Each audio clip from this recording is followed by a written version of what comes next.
بسم الله الرحمن الرحيم والشمس وضحاها والقمر إذا تلاها والنهار إذا جلاها والليل إذا يغشاها والسماء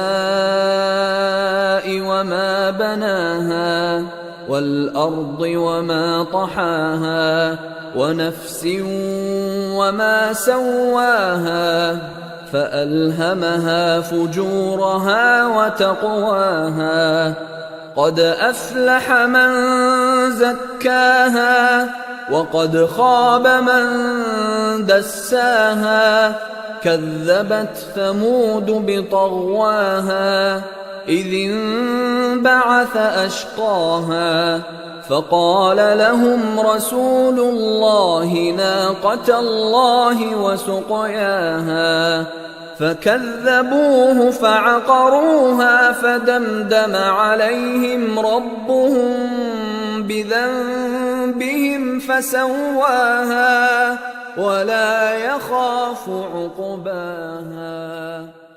How doing, folks? I've been trying to make a video and they've been disrupting me. I'm not sure why. And also I've noticed that my mind is just flowing really clear and it's just sparking up, and then it's clouded and becomes all docile, and I find it very hard to start articulating myself when they start disturbing my video recordings, my camera. That's because of the direct energy weapons that they're using. They're using it to pacify my brain, to make my brain docile and not be able to articulate what I'm trying to be able to articulate. So I'm sorry before I make this presentation or this backyard video. Just please forgive my non-professionalism and I guess my unorthodox methods of explaining what it is that I'm trying to explain. And so anyway, for many years many years back I should say, I got into researching about Buddhism and understanding Buddhism and understanding Buddhism. And I read all different schools of thought of Buddhism, but generally speaking I went to its foundation, its origin, and that's with Prince Siddhartha, who was of a Hindu faith. He was a prince, a very wealthy prince who just lived in three castles, 3 palaces, and just had everything that he needed. His dad just protected him from the world and everything that's associated with reality. So aging, sickness, and all that sort of negativity. His father shielded him from it. He didn't know about aging, didn't know about anything. And then he went out of past the palace walls, started seeing people living as human beings, kind of as has that old concept of there was mortals and immortals. Well, he kind of thought that he was an immortal, and he kind of seen mortals and thought, what the hell's going on? What is this? And then he found out that he's immortal, and it rocked his world. And he didn't like seeing people suffer and humanity suffering because of their own ignorance and their own ignorance towards a certain thing. And I believe him being a prince gave him the ability to, how can I put this, grow up in a relaxed atmosphere and ponder on things and grow and not have the extra and added stresses associated with the burdens of life in lower classes. So he wasn't part of the rat race. Anyway, he discovered this thing called the middle way, which allowed him to reach moksha, nirvana, enlightenment, or whatever you want to call it, higher levels of frequency, and opening his third eye, which is the pineal gland, which you can get up through the nape, up in the center somewhere in the core of the brain somewhere. And this third eye, it's like a radar, sort of radar, it beams things, it does all sorts of shit. It's pretty cool. But he achieved that by allowing his energies to rise from his lower energy center points, which people call chakras, and rise up through his energy centers and through to his pineal gland, and then later to his crown chakra, which allowed him to open up and connect to his external universe around him, become one with it. And that is done simply by practicing the middle way, becoming neutral, centering yourself. So he developed, obviously there's that understanding with the Buddhism, with the yin and the yang, the dualism. Please forgive my illustrations, not that good, but you get the point, yin yang. Also got the Star of David, which is of Hebrew origins, Moorish origins, which is what Jesus was. And I know his depictions are fair-skinned, but that doesn't make a difference. The teachings still remain the same. And so you got the positive and negative here, the dualism, up and down, male and female aspects of life. Still a little symbol that details that. But anyways, the world around us is built up of molecules, atoms, and you got the nuclei, which is the center. Then you got the protons and electrons rotating around each other in opposite directions. And the protons are positive, electrons are negative.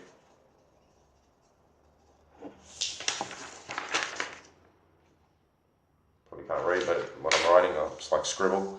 But anyways, they rotate around it, and they got an attraction towards one another and the center, which is the nucleus, which is neutral. So you got the positive and you got the negative rotating around each other, opposite directions, but still attracted to one another, I believe. And then if they collide with one another or collapse and get into the center there and meet the neutral part, there's a nuclear explosion or implosion, I should say. And that's all over Red Rover for everything there. But it's the same thing as what Bruce Lee discovered, the middle way. And watch what gave rise to his amazing speed and strength, and his amazing determination and his mental strength. And that gave way also to further training and developing strength and speed, and that gave him a further advantage. So he kind of merged the physical aspect and the spiritual aspect together, like a positive and negative merger, becoming neutral. And also, I think Einstein had a similar concept: religion without science is lame. Science without religion is blind. The same concept. And so it's pretty much becoming neutral. Jesus had, don't anyone who lived by the sword die by the sword. It's becoming neutral. And they were receiving this information because they were striving for a change. Their heart was vibrating for change. Now, that's energy. Your heart puts out energy. Why are you warm? Your body's warm. Energy puts off heat, makes static energy, causes friction and causes heat. And your heart's doing that. So there's energy there as well. And that's pumping through your body. So when you yearn for something, the universe itself feels your yearning. It's like a connection. You put it out there, vibratory, ping, boom. Kind of the same way as like a Bluetooth connection or a Wi-Fi connection. But we do that naturally. And sorry, I just lost my line of thought for a moment.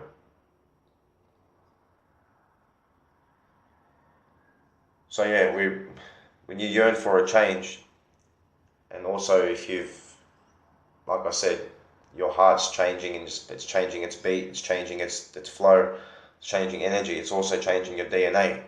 It's changing yourself on the DNA level, on a genetic structure. That's amazing. And so you're internally changing. Your body, your mind, and everything completely changes, and the way you process your energy. So your body's now running on nuclear energy, and not positive or negative energy, because we either have that negative energy in a lower vibration or in a positive, but you got to have the neutral. I guess I'm just seeing it from my level as just negative is low, positive is just is getting opposite to negative, which is much better than being negative. But I guess once you reach another level of being positive, positive consciousness, you're like, there's more to it.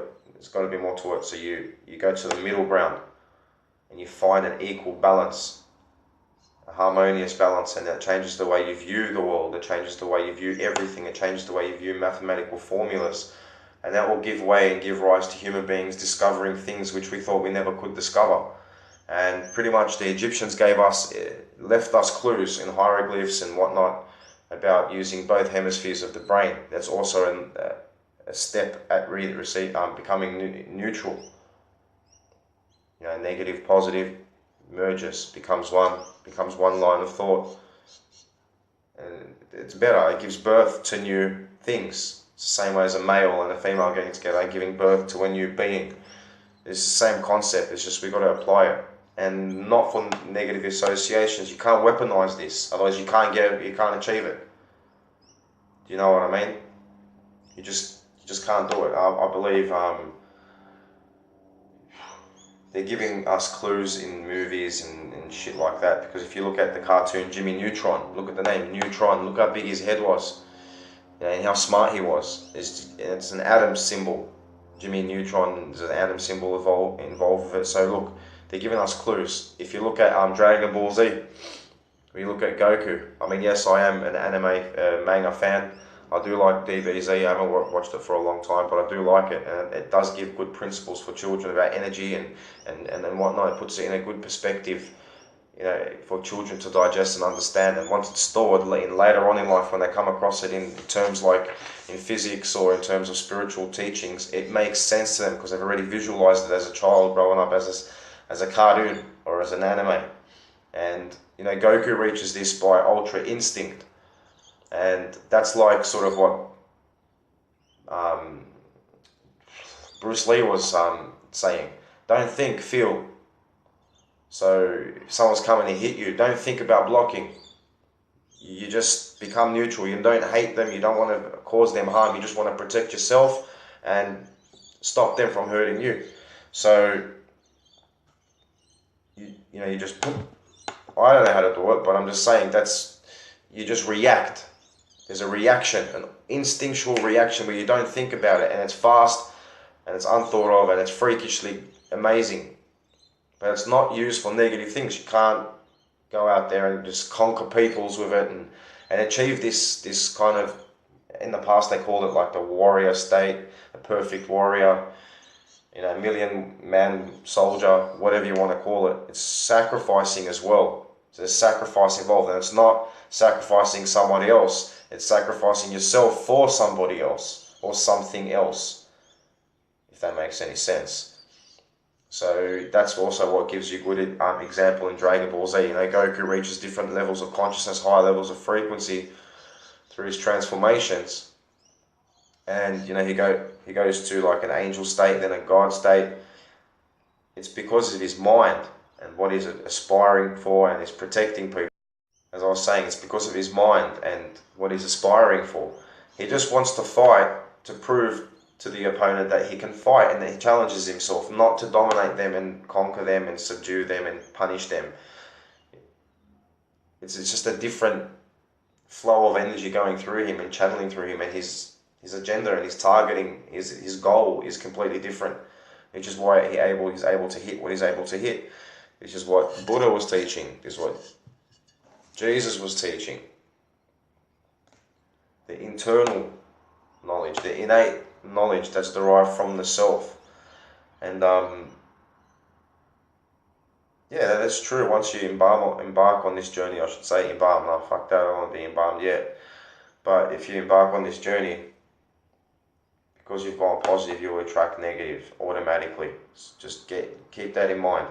And that's what this world is based on. It's what this universe, this realm that we are in, I should say, down here on Earth, I should say, it's dualistic in nature. So if you create something good, it's going to be something bad. So if you eat a good meal, it's beautiful, it's hectic, and a couple of hours later you got to go to a shit.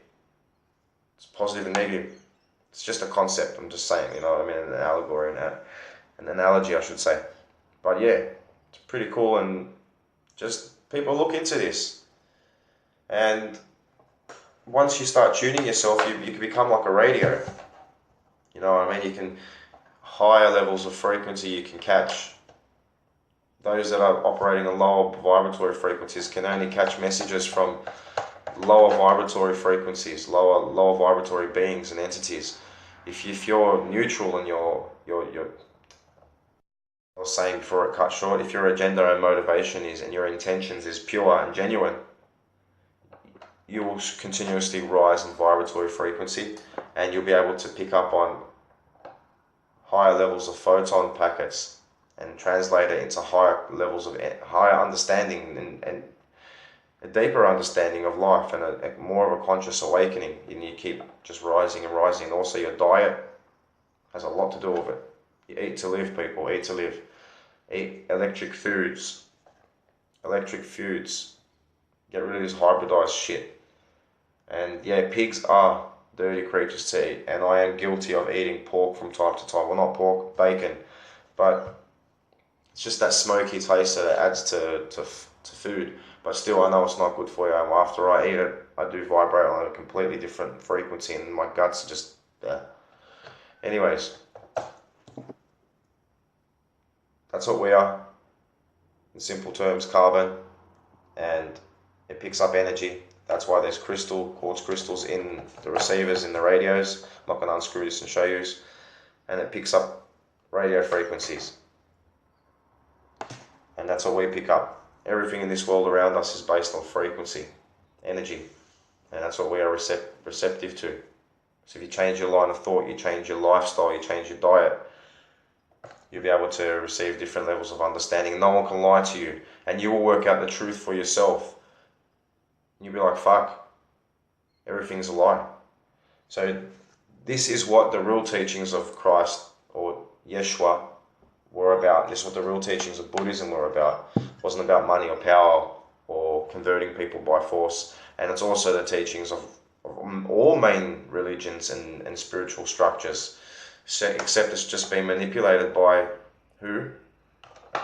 The negative, for power, to block us off from receiving higher levels of understanding and packets of light and connecting to the source, and then stopping them from subjecting us to this disgusting lifestyle, this caveman lifestyle. It's so backwards and barbaric lifestyle when we could be living so far advanced in a utopia. Yeah. And I'm not highly euphoric. Yeah, sorry, it got cut short again because someone's, obviously hacking my device remotely and stopping me from recording just to disturb me, cause frustration and cause me to remain on a lower frequency, and which blocks my mind from working and connecting to the ethos and connecting to the light and higher planes of consciousness, and functioning as a normal human being rather than a corpse, just a dead vessel on a lower frequency, which allows lower vibrational entities to take you for a ride, and which is why we see so much shit carrying on in this world. And sorcery and magicianry is so famous right now, and people are like, oh wow, it's cool, you make cards and coins disappear and shit. Look into that shit. But we can be living in a utopia. I'm not highly euphoric or unrealistic or living in Alice in Wonderland sort of shit. No, it can be achievable. But like I said in one of my other videos, we project this world. So when people do signs, don't get razzled and dazzled. It's just all there, part of the show. You're not going to find anything out there online better than what you're going to find internally if you just sit there and contemplate and reflect. That's why it's called reflection, because it's associated with light, and light's associated with knowledge and wisdom. And I'm not talking about the light that these people talk about that get around in cabals and huddle around in little dingy places, and you creep the fuck out of me. But anyways, people, look into this stuff if you're bothered, I guess.